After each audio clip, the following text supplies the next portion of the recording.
welcome to HES Enrichment. Today, my main man Chessy is going to show you how fun it is to have treats and actually even dinner out of a snuffle mat. So we're super excited. We're going to show you how to make them, and then we're going to show you just how much Chessy really loves them. This is Betty, and if you've watched any of my videos before, she likes to make a guest appearance quite often. So she's going to hang out while we make a snuffle mat, which is really fun and really cool for dogs or cats. And what is a snuffle mat? Well, basically, here's a little one. It looks like this, and what it is a mat that we tie fleece or felt into, and you can use this as an enrichment mat for your dog or cat by putting treats or even their whole dinner. You pour it on top and ruffle it up, and the pieces all fall in, and they have to search to get their food. So it's really fun. I feed my dog Chessy on a snuffle mat every night, and he is so excited to get his snuffle mat. So anyway, I'm going to show you how to make one. I have a little one for an example, and I have a big one. And what you need to make a snuffle mat is you need just an ordinary dish mat, and or sink mat is a better word for it. You can put this in the bottom of your sink so dishes don't slide. You can get these at the dollar store for like $1. And so there's one, and you need a pair of scissors. You need either some fleece, like an old fleece blanket. I have all these different old blankets that you can cut up, or you can even use soft felt like this, and either one will work. So I'm going to use a little bit of both. So, all right, so what I've got here is one that I've started.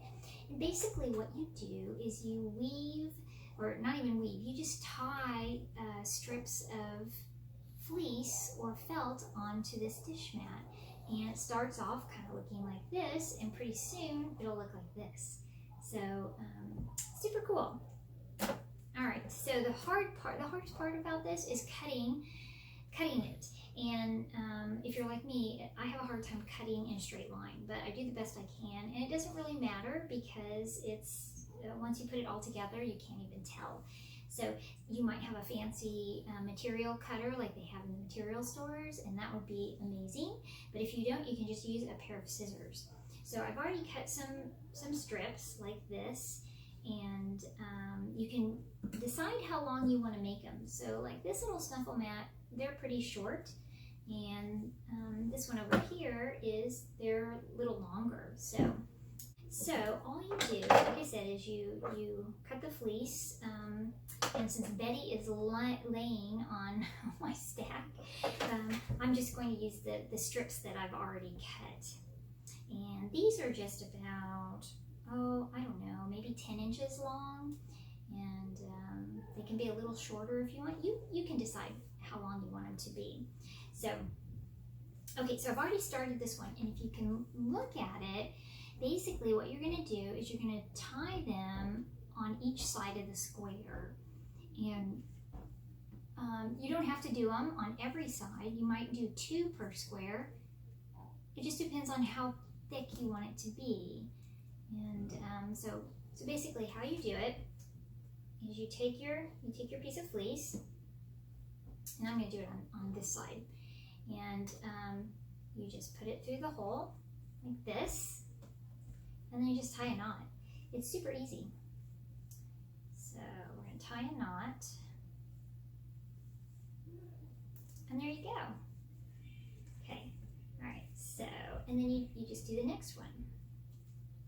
So I'm going to stick it in the same square, and I'm going to do this side of it, like that, and then you tie the knot. Okay, so then you've got 2. And here, we'll put some dark green in there to go with it. This is felt, not the fleece from an old blanket. So now I'm going to tie on the inside of the square, this part and then this part. So you just stick it down through, just like that, and you tie it.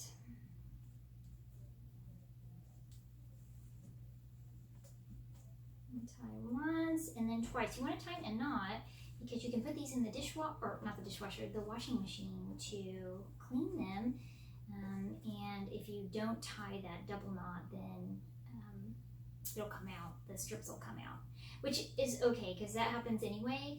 And then you can just tie them back in. You just find where it fell out at. Okay, so see, I've got it tied around 3 parts of the first square, and then I'm just going to tie this part. So I'm just going to stick it in there to the bottom,